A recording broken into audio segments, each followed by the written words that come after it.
Badan Meteorologi, Klimatologi, dan Geofisika, BMKG, mengeluarkan peringatan dini cuaca ekstrim di berbagai wilayah Indonesia pada Jumat, 20 Juni 2025. BMKG mengimbau masyarakat agar lebih waspada serta mempertimbangkan kondisi cuaca dalam merencanakan aktivitas harian guna meminimalkan dampak dari bencana hidrometeorologi, seperti banjir dan longsor. Dilansir tribunwow.com dari laman resmi BMKG, berikut rincian perakiraan cuaca selengkapnya.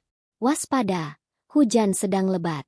Aceh, Sumatera Utara, Kepulauan Riau, Sumatera Selatan, Kepulauan Bangka Belitung, Bengkulu, Lampung, Banten, DKI Jakarta, Jawa Barat, Jawa Tengah, Daerah Istimewa Yogyakarta, Nusa Tenggara Barat, Nusa Tenggara Timur, Kalimantan Utara, Kalimantan Selatan, Sulawesi Utara, Gorontalo, Sulawesi Selatan, Sulawesi Tenggara, Maluku, Papua Barat Daya, Papua Tengah, Papua Pegunungan, Papua, Papua Selatan, siaga, hujan lebat sangat lebat, Sulawesi Tengah, Sulawesi Barat, Maluku Utara, awas, hujan sangat lebat ekstrim.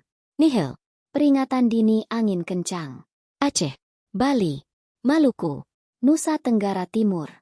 Download Tribun X sekarang, menghadirkan lokal menjadi Indonesia.